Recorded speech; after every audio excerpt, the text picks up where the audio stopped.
I've received another package from MaXpeedingRods to review. This time it's an oil catch can. Let's see what's inside. We have the familiar info packet inside. We've got Tom Chilton on this card, an example of the parts they sell on back, and customer service info and the About Us on the other. The packaging looks pretty good, especially compared to the coilovers I got, although I've gotten some feedback from recent owners of improved packaging since my review.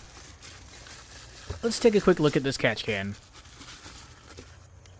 Looks good and undamaged. We'll come back to that in a minute. That's an interesting shape.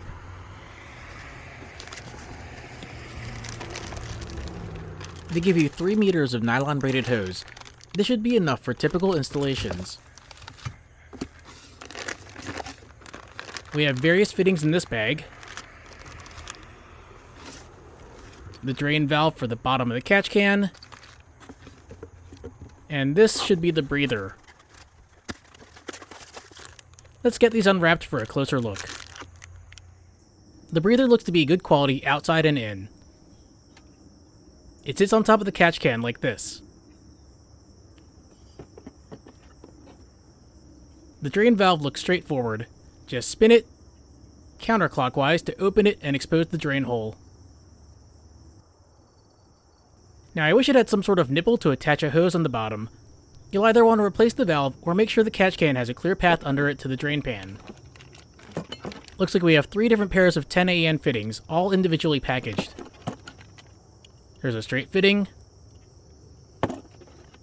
a 90-degree fitting, and a 45-degree one. This gives you a lot of flexibility for mounting and routing the hoses. Once you know what fitting you'll use, unscrew the end. You'll want to remove the tape from the hose and slip it over the end. I recommend putting the end fitting in a vise, then hold onto the hose so it doesn't push out while you screw the 10AN fitting on using a large wrench. And last, we have the catch can itself. The welds look pretty good on here, and there's no damage to the finish. We have a baffle on the top, and I think I see another one under it. It looks like it extends below the upper opening. Let me grab something to confirm that. The chopstick goes all the way into the bottom opening, but only partway into the top. So it looks like there's a chamber with 2 baffles just above the lower opening to help catch any oil particles. Based on that, I would connect the PCV valve to the top and the intake manifold to the bottom. Alright, let me check the ETA on this oncoming storm before I continue. That rolled in quick and hard. Unfortunately, we lost power and the basement flooded during the storm, which is part of the reason why I had a delay with making new videos. So I'm only going to go over the installation process and not actually install this on my TC because it vents to atmosphere and I prefer closed system catch cans. Also, I used an endoscope on my intake manifold to confirm that I don't need this on my particular engine. That doesn't mean that you might not benefit from installing one. Mounting is going to differ from TC to TC depending on engine mods, but the best place is probably close to the intake. The catch can has its mounting bracket attached, so all you have to do is figure out a place for it to go.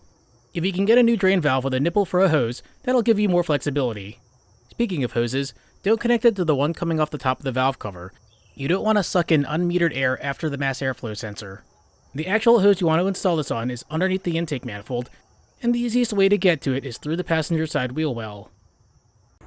I've got my usual tool bag out and my front passenger side already up on a jack stand. I use this point to lift the front end up in conjunction with low profile ramps since I'm lowered. I pre-loosened the lug nuts before lifting the car, so now I just need to finish taking them off so I can remove the wheel, and then I can show you how much of a pain it is to reach the PCV valve on the 2AR-FE engine. I need to get up into here, so the first thing to do is to remove the plastic cover. Before I do that, I know some of you wanted to see how my MaXpeedingRod coilovers are holding up after 3 months of daily driving. I'm still running 0 preload without any issues or leaks. Back to the cover. You'll want to pop out this plastic clip here, and then the other one back here. It looks like I'm missing the bottom 2. I'm not sure how they ripped off, but I'll see if I can replace them later. You can see my agency power crank pulley, which I've been using for over 5 years now. Next, I'm going to unplug the crankshaft position sensor harness. It pops off easily, but be careful not to damage it or the sensor. Now if we look up here, we can see the harness is attached to a bracket that's blocking the way. It's held in place by a single 10mm bolt. With the bracket pushed aside, we can now see the hose in question. I'll use my handy LED light here so I can show you a better view of the hose from underneath.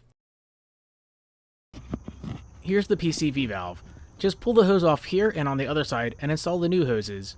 But at this point, you may as well replace the PCV valve if it's old enough. You'll need to use a 19mm deep socket with a flex head socket wrench to get it out. Be sure to remove the tape and replace it with heat shrink tubing before connecting the hose under the car. You can stretch the tubing out a little bit with long pliers to make it fit. At a minimal, wrap it with electrical tape. That'll help keep the braids from becoming undone over time. Also, make sure you run the hose safely behind the engine and properly secure it to prevent damage. Now, while I wasn't able to do a full install guide, I hope this still helps you out. I'll put a link to the catch can as well as the tools I'm using in the video description below. If you haven't hit subscribe to my channel yet, please do so now, and as always, thank you for watching.